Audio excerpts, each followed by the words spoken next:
Joanna Cassidy, ladies and gentlemen. Please help us welcome Joanna Cassidy. Zora.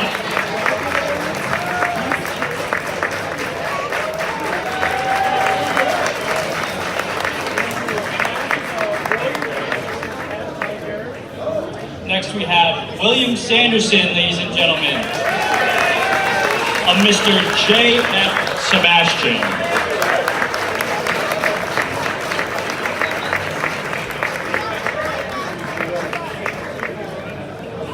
Next we have Sean Young. We have Rachel here, folks. Rachel's here today with us. Thank you. And last but certainly not least, Rutger Hauer. Folks, Roy Batty is here today. Thank you all for being here. I very much appreciate it. Now, I promised my wife that I wouldn't geek out too much and monopolize the conversation. So I'm going to try to get through this as quick as possible. Plus, we only have 50 minutes, so trying to fit 35 years of lore into 50 minutes is going to be tough. We're going to make this happen. She was very specific that the panel's audience and the audience can get a chance to speak. So I'll say I'll get through some prepared questions. I don't have my VoIP contest. They wouldn't let me bring it in through the security, so I'm going to do my best to question them and just power through this. We also have a few questions selected from various online fan groups, and I'd also like to field some questions from the audience. I'm sure I have questions, no? A couple people? Okay, fantastic. I appreciate the time you've all taken out of your busy schedules to be here with us today, making this such a momentous occasion. It's been a special year indeed for the Blade Runner franchise, as we've been given a sequel finally. And although I do very much appreciate 2049, and we do have a few questions in the regard, we're mostly going to try and focus on the original. So let's go ahead and do that. Now, I have a question, and if I can ask you all to answer this one at a time, that'd be fantastic. On the set, did you feel the strains and stresses of the film going over budget? How did it affect you as actors? No, I really didn't feel that stress. I wasn't on as long as everybody else was. There was some, if you read about all the stresses later on, I didn't realize it was just another movie going on at the time. I just remember the stresses of the smoke. There's a lot of smoke. I felt the stress. I came on last in the movie. They had to get everything done in the short time that I had to do it. And at the end, when Zora dies, and I had one shot doing it. And Rutger had a scene after me, and they were closing the shop down. And at the end, when I pressed the squib when I was dying, and the blood came out. Exactly on my mark. There was not going to be a retake, and the sun was coming up, and it was really frightening. I had one shot at it. And we never got to shoot the snake dance, but I did do it years later. Look forward. It's called What Might Have Been, folks. It's a fantastic homage to the Zora character, and if you get a chance, it's really a delight for all the fans. Please. I didn't feel the stress of getting behind the narcissist who only thinks of himself, and so I didn't pay much attention. But I had to wear 2 hours of makeup, and as it got hotter toward the summer, that was a problem. But I was just happy to be there. Hello? Hello? I knew everything that was going on in this movie all the time. I knew it was $45 million, and I knew Michael Dealey was really afraid that we were going over budget. I used to ask him all kinds of questions all the time. And then I even talked to him after the movie came out. I said, so how did it do? And he was really disappointed that it didn't make $1 gazillion million in the first weekend, but he got over it after about 10 years. Yeah, sometimes it's what it takes. You know? A lot of pressure.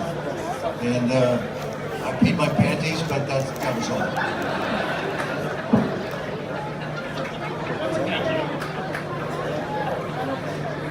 I was actually going to ask about Michael Daly next, but Ms. Young already mentioned Michael Daly, so we'll pass that.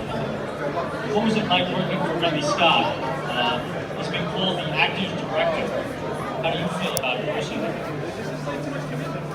Personally, I love the guy because I started as a street extra. He wrote that whole thing offhand. That was my very, very first line ever in movies, Home Again, Jiggity Jig. I'm very lucky because I can say that to a director at an audition and the guy's eyes go wide and go, oh my God. And many times that's a cue to actually I get the job because I've worked on Blade Runner and with Ridley Scott. So with me, we had a great time sharing scotch in the rain many times. I had a great time. Ridley took good care of me. I felt like he was very into how the women in the movie looked. Went to great lengths to make all of it, even the extras.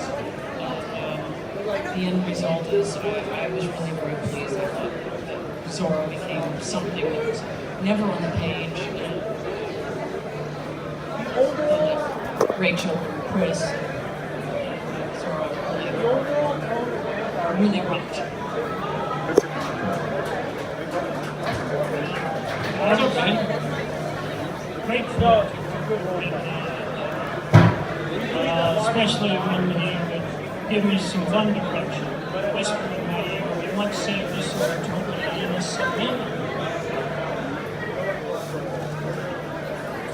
That's liberating, whether it's a lie or not. That he's a saint. He's a manipulative cocksucker. No, I'm kidding. Just kidding, Ridley. No, he kind of isolated me. I thought it was kind of difficult. He kept me in my little trailer, my little wooden box all the time and wouldn't let me come out. So I eventually had to bribe the second assistants on radio so I would know when they wanted me so I could rush back to my little box and pretend I'd been in it for the last 2 hours. So, yeah, no, he's a great guy.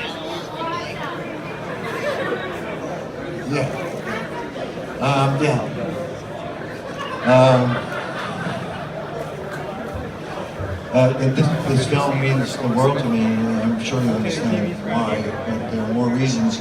But I could make a documentary about that, really. He made me dance, and I think I made him dance too when we shot the movie.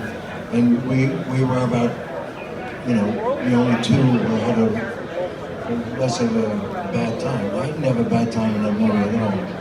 Of course I feel distressed, but you need that sometimes, It needs, if it wasn't for Ridley's stubborn, vision, this movie wouldn't be here. And I think it's great that it's still there in 40 years or something. So he's a rock, what can I say?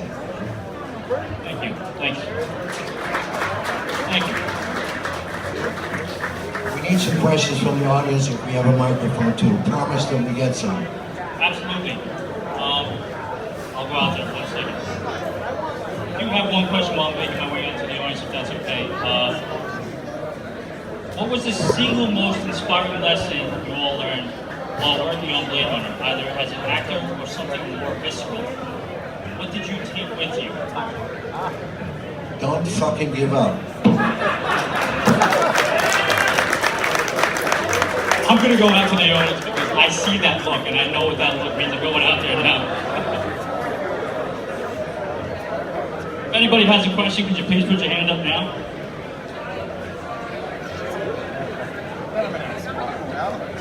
Okay, hold on one second. Come through. So with that, introduce yourself and then state your question. Hi, my name is Tim from Boston. Welcome to Wintercon. My question, I guess, is for Joanna and Rutger, specifically. Back in '82, tattoos weren't really regarded as they are today. They were a little kind of sorted. If you saw someone with a tattoo, you might cross the streets to get away from them. Joanna, Joanna, you had a tattoo on your neck back then. No woman was sporting a tattoo on her neck. And Rutger, you also had some tattoos. What were they? The tattoos were, the idea of the tattoos were that they were like plug-in points for all kinds of shit. You know, high-tech shit, whatever. But because the tattoos in the rain, the lighting washed out the tattoos, so you never really got to see them other than in pictures.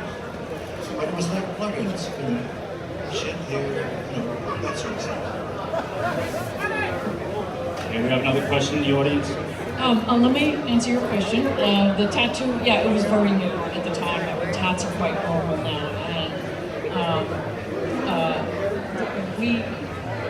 And Westmore was the makeup man at the time. We played with that tattoo to make sure that the snake was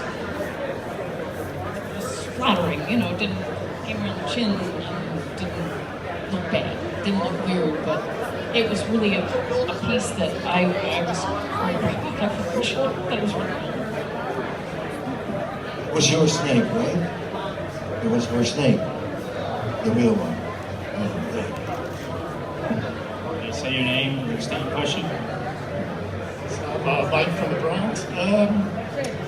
Harrison Ford played a hero in Star Wars with Raiders. Blade Runner comes out, his job, escape replicate, you gotta take him in. By the end of the movie, it's like the lines are blurred. Okay, who exactly is the good guy? The good guy is the guy shooting unarmed women. He's taking down, basically escaped people who just want longer lives from something that wasn't even theirs to begin with, or they were just created for specific purposes. At the end of the movie, do you feel like there is no real hero, or is actually Roy the real hero because he's the one who becomes human at the very end? I'm not sure what the question is. Could you restate the question? Do we have comments to that? So I want to know where the dove came from. Did you think of that, or did you really think of that? Yeah.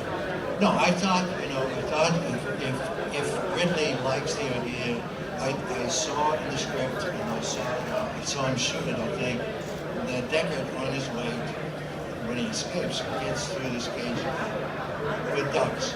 And I thought, well, Roy has to have been there. And so he could have taken a dove, he likes toys, you know. So I really likes that idea, and then in the end, if he likes the idea, then I just don't talk a lot, or just let the dove go. That might work much better. So that's where the dove came from. The funny part was that the dove, in my mind, the dove was the Oscar winner, okay? We limited a lot of the dialogue because it was bullshit in the end, and we made that play. But here's the thing. It was cold, the dove was in my hand, and I don't know if it was because it was cold or my hand was too warm. But when I let go of the dove, you know, I did my 3 lines, and then I went, okay. And then the dove went.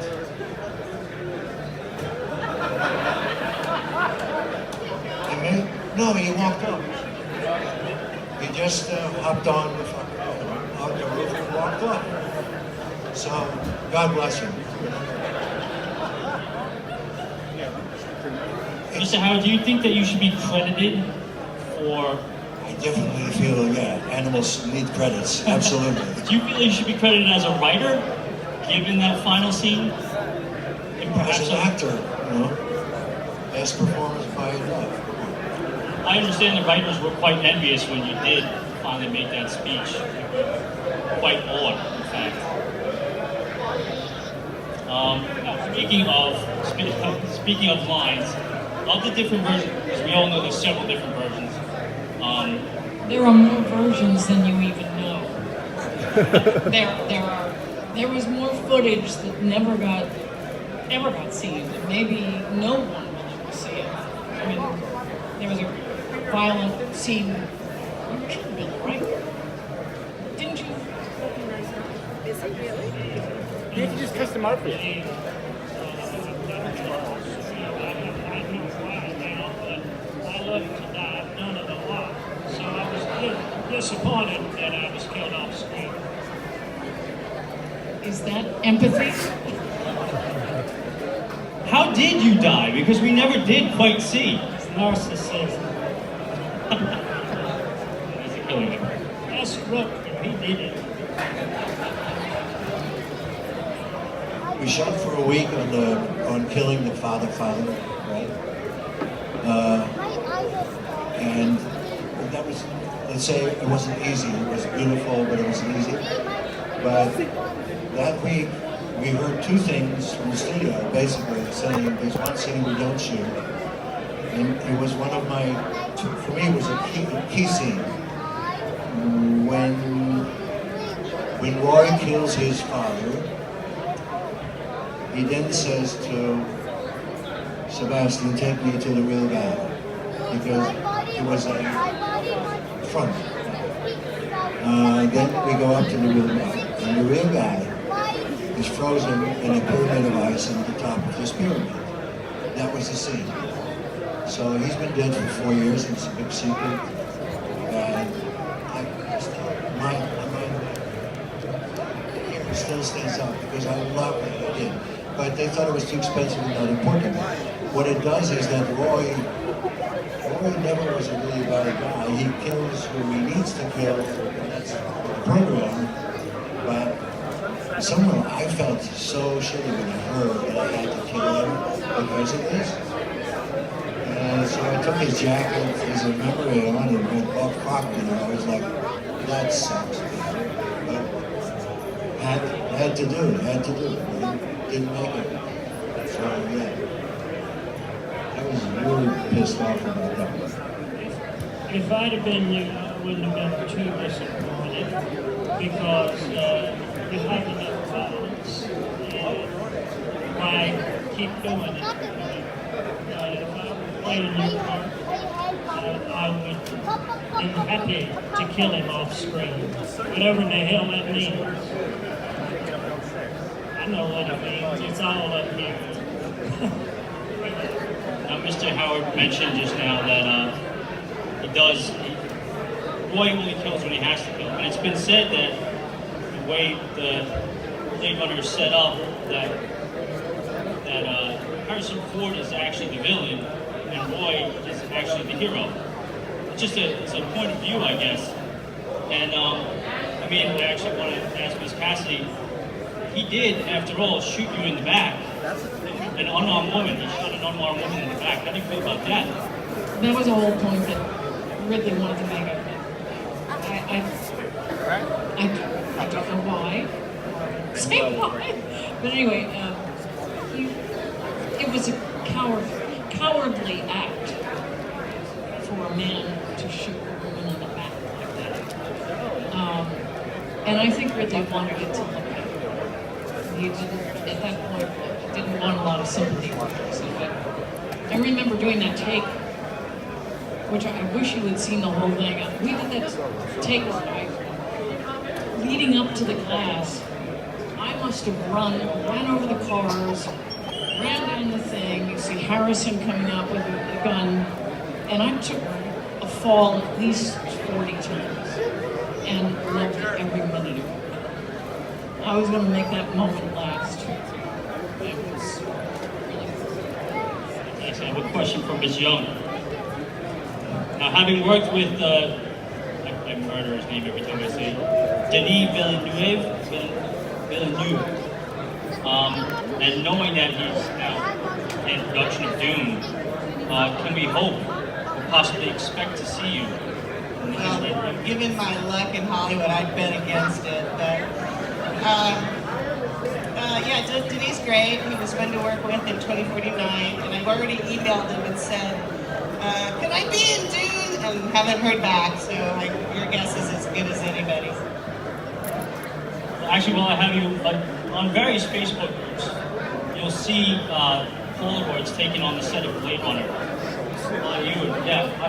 Are those in your private possession, those pictures? Fantastic. I always wondered where they were, where they came from. Now we have some I questions. did the first selfies. You did. I have some questions here from some online fan groups. Jay Healy of Blade Runner Worldwide Fan Group asks, Before 2049 was written, did they each personally ever envision reprising their role in a potential sequel? So before Blade Runner 2049 was even a thing, did you ever think about reprising a role as a replicant in another Blade Runner film? Anybody in the room? Everyone here died, except me.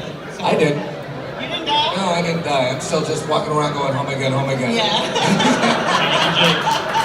Waiting for JF to come home. Just needles in there. Yeah. Exactly. Real estate agent is coming. It's time to go. It's time to go. It kind of would have been nice to have you in the next one. Yes, please. Yeah, from your lips to God's ears, please. That'd be great. Right. I think all of us would like to because it means more work. I think there was only one person.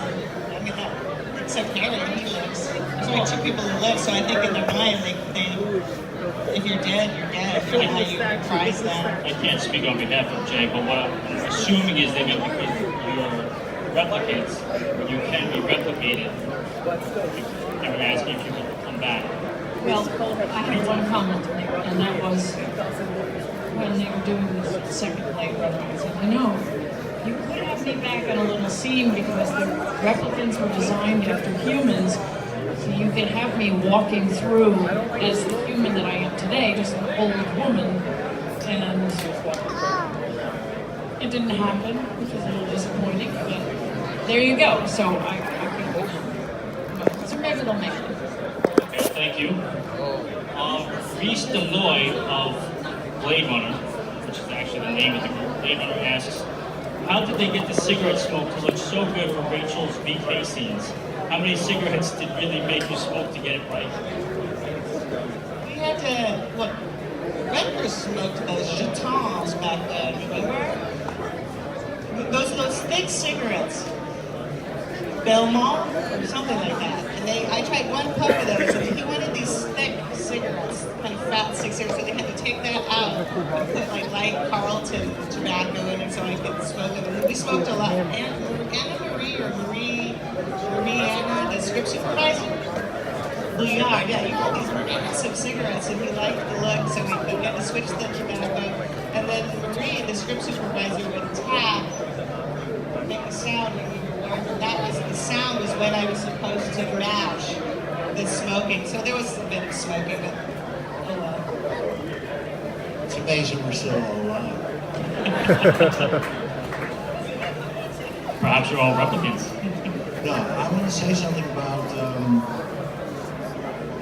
always comes up and it's funny. I think that all the versions of Blade Runner, it really depends which one you saw first, because the first one hits you hardest. And you cannot even see any other version after that without being polluted already.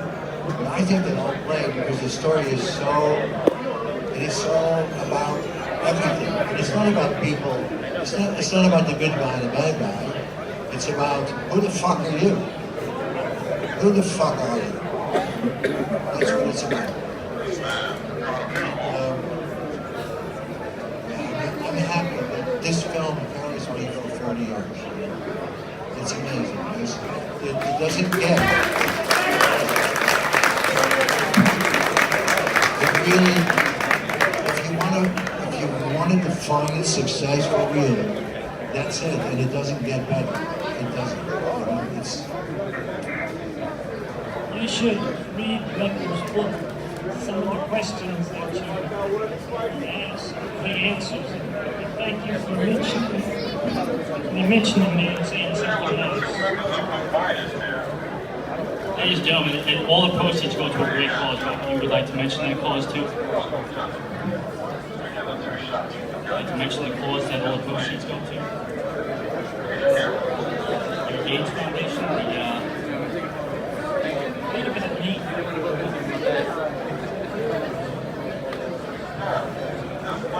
Doing something for AIDS, for people with AIDS. I wrote the book for it, it made no fucking money. And the whole idea was that the money that it would go to that cause. So we try. Every little thing we try. You can only try a few things without being tapped. is a great book. I'm knee deep in it right now, actually, and I found out some amazing things. I think the great relationship you have with Gus's mom. But you'll find out when you read the book. I have another question here from Monica Fitz of Wayland Yutani Fullerton, and she asks, if you prefer the 2019 you conceived with Scott to the reality of the 2019 that we see here today, or did you imagine it would be anything like it is now when you were filming in 2019 of then?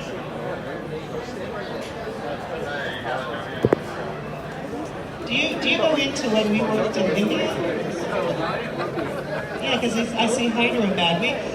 Rutgers and I made a movie in India, and the producer decided to sue one of the Indians, but didn't have the print of the movie, so it got mysteriously lost, and it never came out. And we worked 3 months on it, and I was like, and then I left 4 days before 9/11, and you guys got stuck there, right?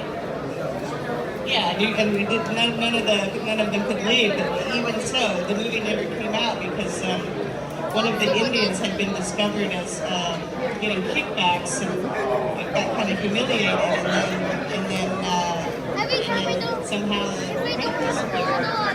So I see Hyderabad in the back of this, so you must have been right about that. Yeah. Mr. Sanderson, I have a question for you. When Chris and Roy kiss in front of you, is your motivation jealousy or discomfort of the fact of the intrusion on them kissing? Were you jealous that Chris was kissing Roy instead of you? I'm jealous of everyone. I'm insecure.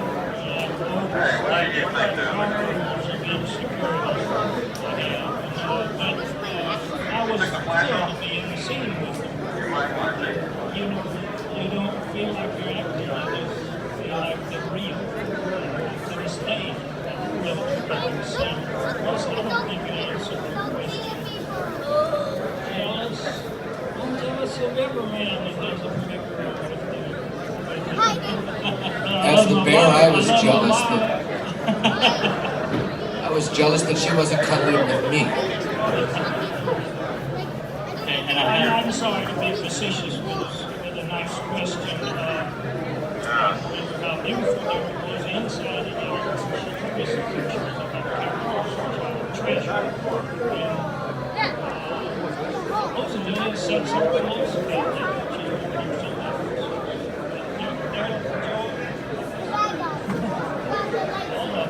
this was, there was nothing bad. I don't care if the crew didn't have wasn't happy with it. I want to hear you say it again. It's basic choice. Come on. Alright, I do have someone in the wings here that's dying to ask a question, and I want to present to you Tank. Ladies and gentlemen, Tank is here. Thank you. First, I would like to say I was outside DJing as Nexus 6, and I had the distinct honor of Mr. Howard coming out to eat his lunch while I was working. I didn't want to disturb him there, so.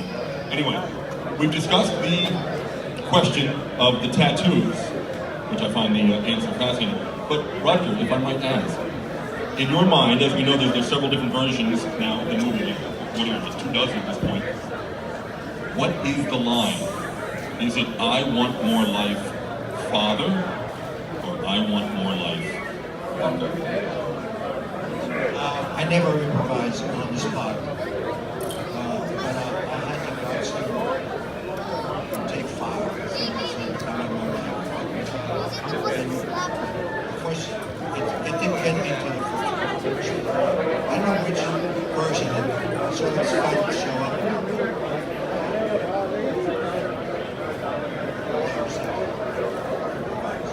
Take 5, I like that. Also, if I may, the line that I'm a big fan of, firing the angel's spell. Could you explain a bit more about that? It was in the script. It was a famous poem by famous American writer. Oh, wow.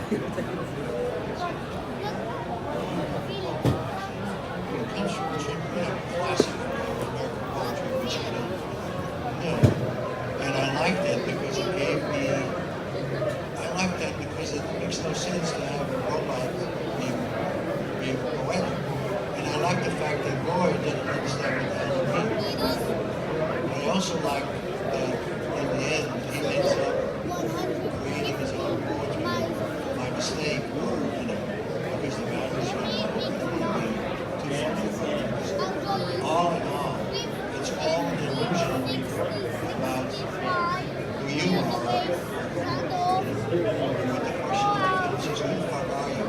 And I guess the next question for number 2 was, what does that really mean?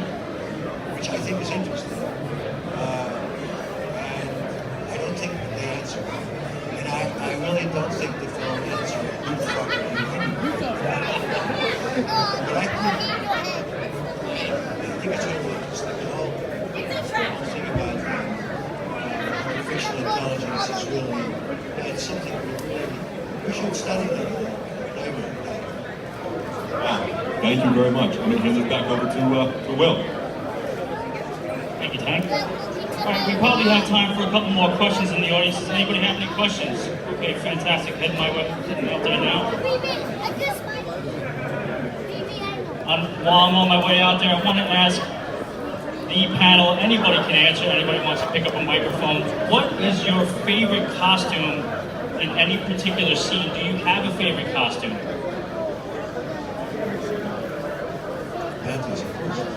I had, even though Bear is the one that I was credited for, I did a stunt where we were like 4 street urchins and stunt guys walking in the rain. It was very tough doing that, being drenched, wet, smoke at 3 o'clock in the morning. But being the tough guy, actually, that was my favorite outfit. Kevin, how long did it take you to get in costume? You had a very elaborate costume. My costume of Bear? Yes. Bear it was tougher trying to get those dang stockings on. That was the toughest part. You know, I don't have long supple legs of a woman. I have like short chubby legs, and it's tough to get those white stockings over those things. So that was the toughest part. Then they went and just stuck that head on me, and so that was. So that was it. It was actually the tougher outfits was when I was out in the rain, because you would have a rain gear underneath because you're going to get soaking wet. So that you could stay out in the rain longer, you would have a raincoat underneath your outfit to make you look a little bit chubbier or just bigger. But it also kept you a little bit rain. But then you're still miserable at 3 o'clock in the morning because we're all shooting nights. Yeah, it's just miserable, We've got miserable jobs. Somebody's got to do it. I had it the worst. I don't care what anybody says. I had to stay standing all the time. They got a leaning board. In the old days, they used to have these leaning boards for Joan Crawford, and the board would be like that, and it would have something for your arms, and they made you do that so you wouldn't wrinkle your costume. So that was really annoying. For me, it was getting used to being in pasties and a crotch top, and there were some other women that were naked around me, but it was challenging, to say the least, to be in that. And actually, the makeup took about 2.5 hours every time I came out, all the sequins. But it still was my favorite. You were the one they remember. Costumer, I believe, was his name Kaplan? Charles Node, British guy. Apparently he made a coat for my character, and it made me feel like the court jester, which made me feel more secure. He didn't show my hat. I didn't see it until we were shooting outside the Redbird building. I never liked that, but I was a very good boy. I didn't want to see it. I liked the beret, but that thing was an Ursax beret, but it's held up all right. We have a saying, you put the costume on and get out of the way. So we had good ones. And I hope some of that made sense, but none of the rest of what I said didn't. We have a question here in the audience. Hi, my name is Matt, and first of all, of course, you folks have created, perhaps, in my opinion, and the opinion of many others, the quintessential science fiction masterpiece. Everybody from science fiction writers to scientists have been pulled and put it at the top of the list. And with that in mind, I'm wondering, is there a particular, you know, the finished movie, is there a particular scene that you did that you're most proud of? And if there isn't one particular scene, is there a particular moment from making the movie that you enjoyed the most? Deckard, ladies and gentlemen. Rick Deckard here.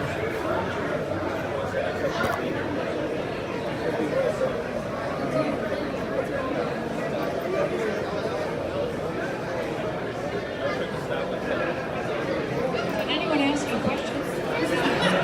Yeah. It's one of those questions. What's your favorite moment in the movie? And it's such a, for me, it's ridiculous to answer because the whole movie for me is a thing for a lifetime. For me, I learned so many things from it, and I found my true talent and all kinds of shit that you don't need to know. But it's really important for an actor. And of course, the last minute in the movie was crucial then, and because we didn't know what we were doing and if we were getting something. And it flew. It keeps flying. How can you not enjoy it? I mean, I've just explained it at the beginning. It is absolute bliss. It's lightning. That's what it is. And to be part of that, the tool for that is like amazing. So, okay, no more fucking stupid questions. The gentleman did say that the film is studied. Its existential aspects are justified and quantified and brought up in seminars and colleges, and people write dissertations on this film. And in closing, I just want to say in closing, I'd like to thank you all personally, from the bottom of my heart, on behalf of the greater fan base, and the organizers here at Wintercon, for all your contributions towards what is for all of us one truly perfect moment in time. So thank you. Thank you for being here. Ladies and gentlemen, please. Thank you.